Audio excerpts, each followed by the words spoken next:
Olá galera, bom dia, boa tarde, boa noite. Não sei que hora você está vendo isso, mas espero que esteja bem. Nesse vídeo a gente vai conversar um pouco sobre as pandemias que antecederam a atual.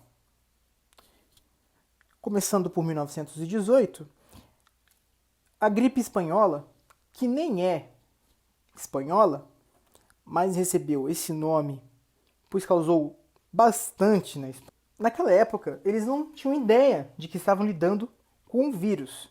E nenhuma vacina era disponível até então.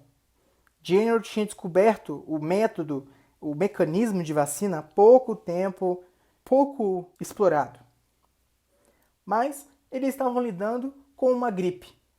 Não se sabe de onde veio, mas com a falta de vivência nessa questão, todos os organismos estavam suscetíveis a esse vírus.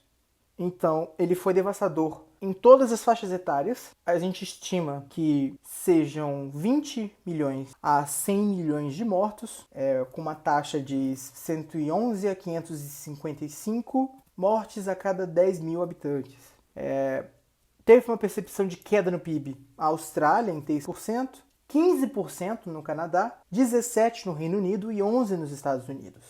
Essas quedas no PIB são nos países que são mais atingidos, porque eles têm que realmente parar para cuidar da sua população, só assim voltar à produção. Dessa vez, o nome faz jus, mas não que isso faça diferença, porque particularmente só vejo para contribuir na questão da xenofobia, mas, como é chamada, a gripe asiática começou no leste da Ásia e se espalhou pelo mundo todo. Apesar de um pouco mais civilizado, nós não estamos falando em nada parecido com a estrutura que a gente tem hoje. Então a gente tem uma situação um pouco melhor do que a gente tinha em 1918, mas a gripe conseguiu ainda deixar grandes problemas, porque as estruturas hospitalares não eram parecidas, nem bem estruturadas como a que a gente tem hoje. Ela possui um agente semelhante ao da anterior, mas essa foi menos complexa. Deixou os jovens mais tranquilos e, infelizmente, afetou mais idosos. Deixou 0,7 a 1,5 milhão de mortos, com uma taxa de 2,4 a 5,1 mortes a cada 10 mil pessoas. A queda no PIB, acentuada de 3%, foi percebida no Canadá, no Japão, no Reino Unido e nos Estados Unidos. Novamente na Ásia nós temos uma gripe causando uma pandemia. Ela causou 1 milhão de mortes, 2,8 mortes a cada 10 mil pessoas. Então foi uma bem mais tranquila, foi bem mais sentida pela população idosa acima de 60 anos. A gripe de Hong Kong hoje é uma endemia sazonal que circula como mais um vírus da gripe comum. Então, a gente conseguiu, digamos assim, vencer essa pandemia e conseguimos ali desenvolver no nosso organismo a memória. Então, essa é uma doença que não nos afeta mais. A gente teve 1 milhão de mortes, 2,8 mortes a cada 10 mil pessoas, uma perda direta ou indireta de 23 a 26 bilhões de dólares nos Estados Unidos. Então, os Estados Unidos, novamente, sendo um dos países mais afetados. Provavelmente, a gente está querendo ali ver a questão, provavelmente devido à sua população grande e à ausência de um sistema de saúde que fosse estruturado na época, também afetavam bastante esse quesito. Bom, essa é mais contemporânea. Em 1981, os cientistas descobriram um vírus totalmente desconhecido, que tinha consequências devastadoras, levando a uma misteriosa pneumonia, marcas na pele, deixava uma pessoa completamente debilitada. A doença, síndrome da imunodeficiência humana adquirida, era predominante na comunidade LGBTQIA+, devido à vida sexual mais liberada, com menos tabu que essa comunidade apresentava. E, além do vírus, a comunidade se tornou alvo do preconceito e estigma. Aí que inicia todo esse problema do HIV na vida das pessoas. A gente também tem que salientar que ele não tem nada de LGBTQIA+. Ele é um vírus muito perigoso, afeta e infecta qualquer ser humano, seja por via de contato sexual desprotegido ou compartilhamentos de seringas injetáveis. E muitos se infectaram com o HIV por meio de transfusões que foram contaminadas, pessoas que não faziam ideia, e hoje isso é praticamente impossível devido à verificação do sangue antes dele ser levado para um paciente.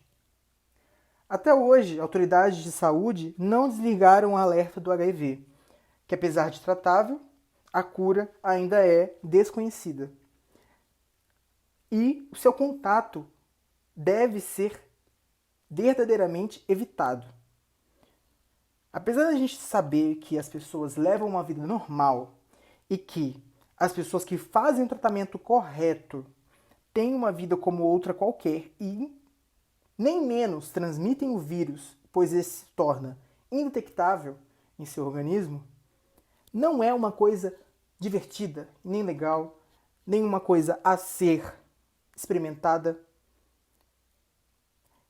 Então, o HIV continua sendo um problema contemporâneo com o vírus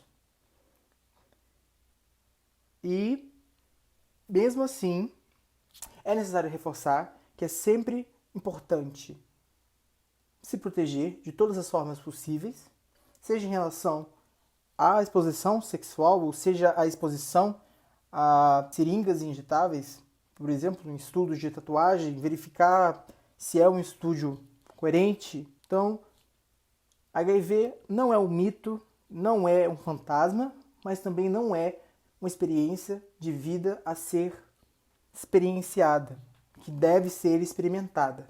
Porém, é muito importante que falemos do HIV para tentar derrubar um pouco desse tabu que os HIV positivos e não aidéticos, porque quem tem AIDS é a pessoa que tem a síndrome da imunodeficiência humana adquirida. Quem é HIV positivo simplesmente foi infectado com o vírus. Se ele faz o tratamento, ele não dá chances do vírus desenvolver a doença. E o HIV, a gente tem a pandemia surgindo da África, onde o contágio aconteceu interespecífico, onde ele saiu dos primatas e chegou ao ser humano, e dali atingiu o mundo inteiro, com mais de 70 milhões de infecções e 36,7 milhões de mortes. A perda anual no continente africano é de 2 a 4% do PIB no crescimento. Então, todo ano o HIV impacta 2 a 4% no PIB do continente africano, principalmente porque é um continente muito grande, tem muita gente, a OMS está presente ali para tentar frear o avanço da doença. Chegamos então no século XXI e a SARS já recepciona o milênio com essa bomba, que é revelar para nós que o coronavírus ele é, sim, perigoso para os seres humanos. Porque a gente já tinha visto que ele era um vírus estranho. Ele se alastra por 4 continentes e por 37 países e demorou quase 2 anos para ser totalmente contida. O vírus ele tinha uma velocidade de contágio baixa, o que ajudou nesse contingenciamento, e mesmo assim levaram 2 anos até isso acontecer. Possivelmente mais de 8 mil casos e 744 mortos, com uma perda anual de 4 bilhões no PIB em Hong Kong, de 3 a 6 bilhões no Canadá e de 5 bilhões em Singapura. Bom, em 2009, a gente até lembra da famosa gripe suína, a influenza A do vírus H1N1. Foi uma doença que teve um agente parecido com a de 1918, e a gente tinha um conhecimento muito maior de causa. E uma vacina não demorou muito tempo a ser feita. Mesmo assim, com medidas de contingência parecidas, durou 1 ano e no Brasil implementou a cultura do álcool em gel, que se tornou rotina nas nossas vidas. Ela matou entre 151.700 a mais de 500.000 de mortos, de 0,2 a 0,8 mortes por 10 mil habitantes, 0,2 a 0,8 morte a cada 10 mil pessoas, e uma perda de $1 bilhão no PIB da Coreia do Sul. Bom, em 2012, na Arábia Saudita, uma síndrome respiratória parecida com a SARS emerge, com a causa que aí tornou um mistério. Não era o SARS-CoV, mas sabia-se que era um coronavírus.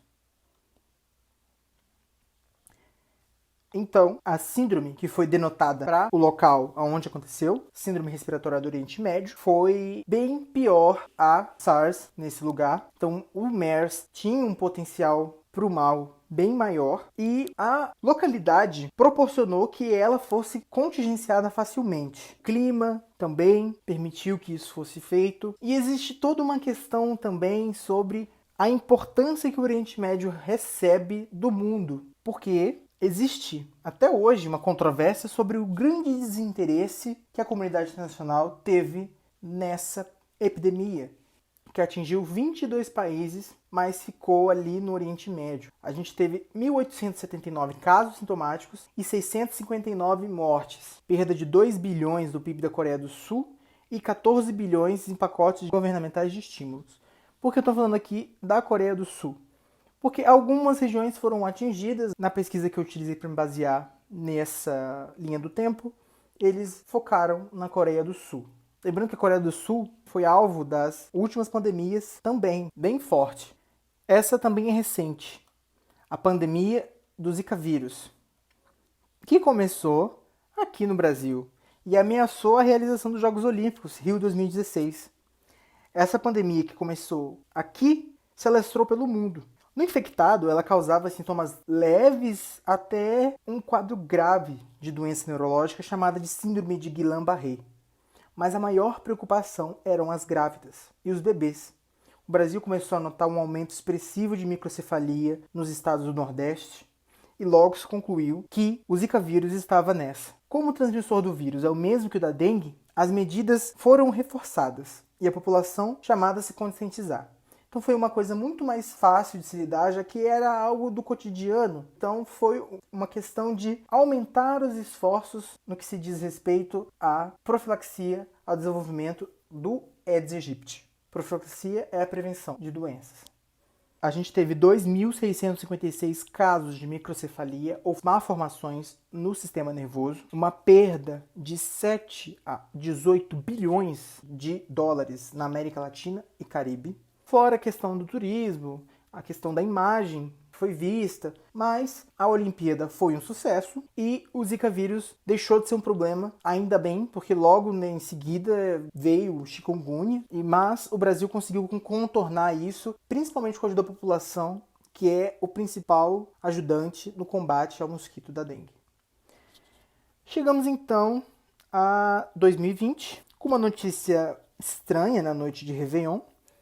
Essa misteriosa doença surge na China e especialistas não sabem o que é, mas logo descobrem que um coronavírus ainda não identificado estava por trás disso. O mais assustador foi que em pouco mais de 3 meses, quando todos os países praticamente relatavam casos, o mais assustador foi que em pouco mais de 3 meses, quase todos os países do mundo já apresentavam casos. E era cada vez mais preocupante para muitos países o colapso de seus sistemas de saúde, levando a verdadeiras consequências sérias e drásticas.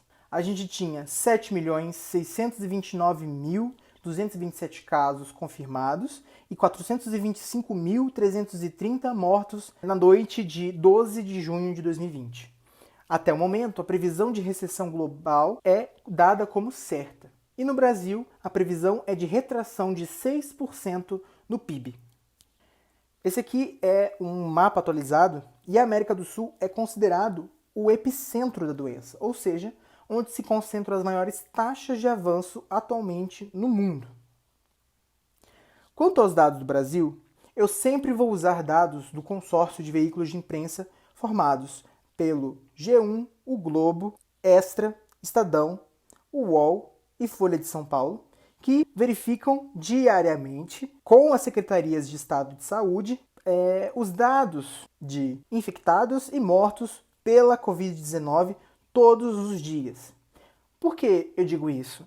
Porque o Ministério da Saúde está com uma queda de credibilidade muito grande depois de diversos incidentes no atraso de divulgação de informações, na retirada de informações das plataformas digitais do Ministério.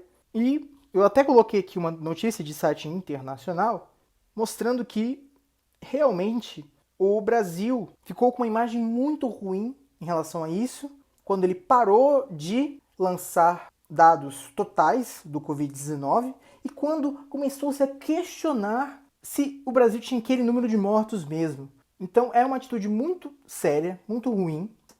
Os cientistas sempre tentam se basear com base nos dados oficiais, mas para isso a gente tem que ter um mínimo de confiabilidade.